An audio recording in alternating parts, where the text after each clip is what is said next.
A bubble about to burst. That is the common analogy used to describe certain markets that have become overheated. Well, I'm going to be talking about a different one that many feel is about to not necessarily burst, but reverse in the opposite direction fairly dramatically. And that is what is going to send gold and silver up in 2023. Let's explore.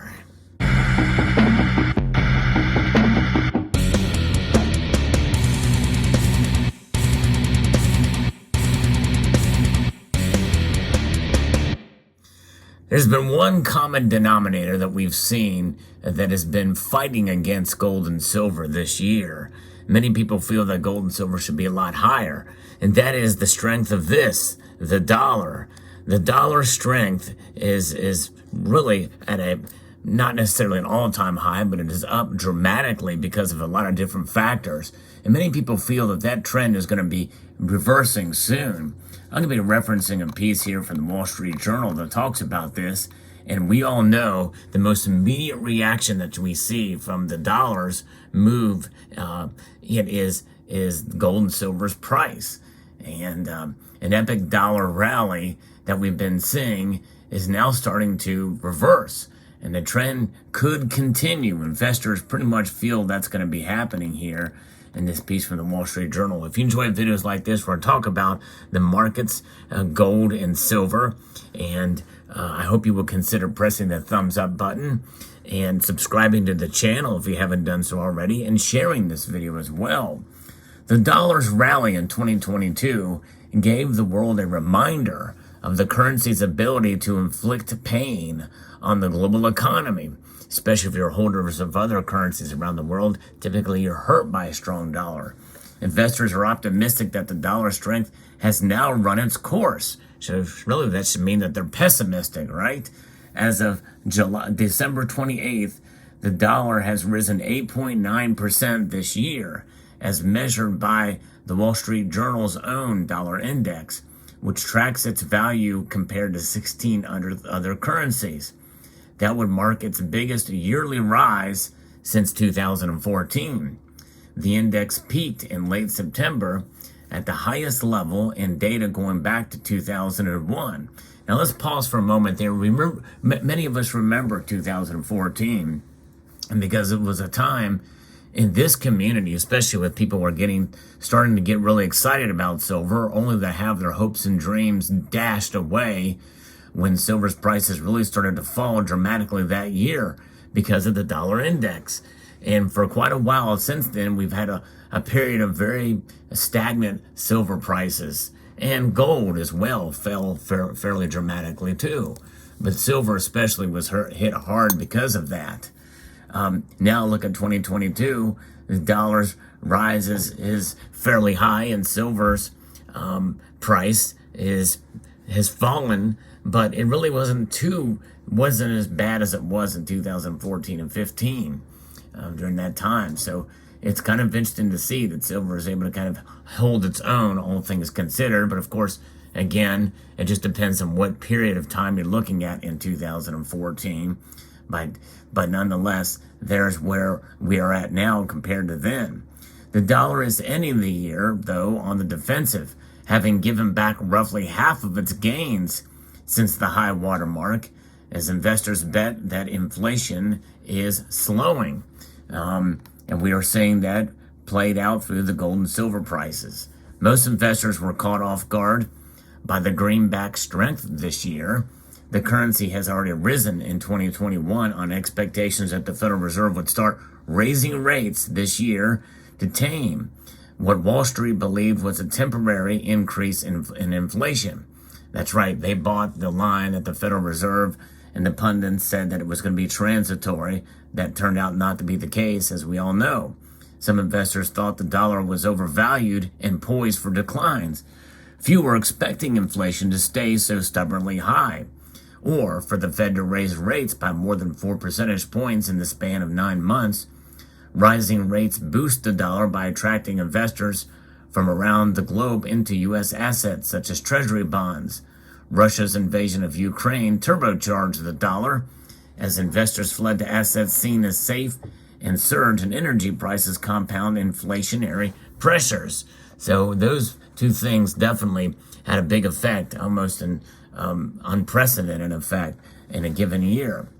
Without Russia's invasion of Ukraine, the weaker dollar would have been the correct call for 2022, according to Derek Halpenny, head of research for global markets in the European region at Japan's MUFG Bank.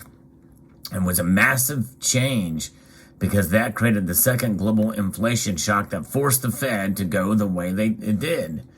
The effects of the dollar's rise have been global, helping to push foreign currencies down to historically low levels. Hence why gold and silver are up in most of these other currencies, compared to the dollar. We measure everything by the dollar because the dollar is transacted at 60% of all global commerce. It's pretty amazing to think about it. The dollar's hegemony is certainly strong and will continue, but it'll be weaker, many feel, in 2023. So the euro broke through parity with the dollar in July, and the British pound in September touched its lowest point in over 200 years of trading. In fact, that was at that time where I ordered a coin from the Royal Mint and took advantage of that at the time, although I just made a fairly recent purchase from the Royal Mint, and I got hit hard because the pound has kind of rallied against the dollar. But nonetheless, pretty interesting to see how that has occurred. And the Japanese yen fell to its weakest point since 1990.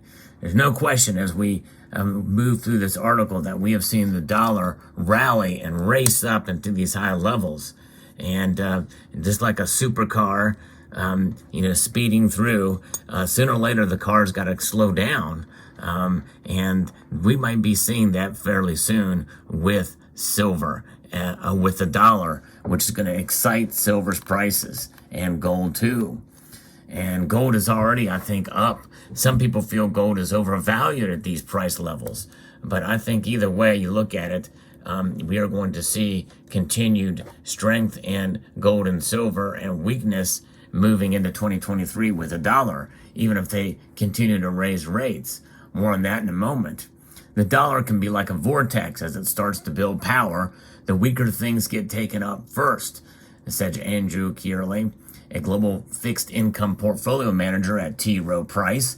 When that centrifugal force grows and grows, eventually even the good assets will start to move. Swings in the dollar tend to be felt worldwide because of its role as the primary currency for trade and finance. Its rise has made commodities such as wheat and American goods more expensive for buyers outside of the U.S. That added to inflation in other countries and weighed on the businesses of U.S. firms that rely on business abroad. In some poorer nations, the currency's rise has been devastating. Sri Lanka nearly ran out of dollars this year, as it burned through a pile of currency reserves already depleted by the pandemic to pay for imports basics such as fuel and food. While major emerging markets didn't experience anything near a crisis, there is a quieter crisis that has hit many parts of the world, especially a lot of low-income economies that didn't tend to get a lot of attention, according to Eswar Prasad, a trade policy advisor at Cornell. For many of them, the surge in food and commodity prices, both of which tend to be significantly denominated in U.S. dollars, was an enormous hit. A stronger dollar has also fueled a debt crisis in some emerging markets by making their liabilities denominated in the U.S. currency more expensive to repay. The Western African nation of Ghana became the latest country to start the process of restructuring this month after a vicious sell-off in its currency drove up the cost of servicing its foreign currency debt. And I think that's also was what is leading to some of these nations to try to decouple from the dollar. Egypt is an example I can think off the top of my head, and I did a video about that country and that situation recently. But the dollar's index is down from its peak on September the 27th. We saw, just above 105 according to the Dow Jones market data for the Wall Street Journal dollar index.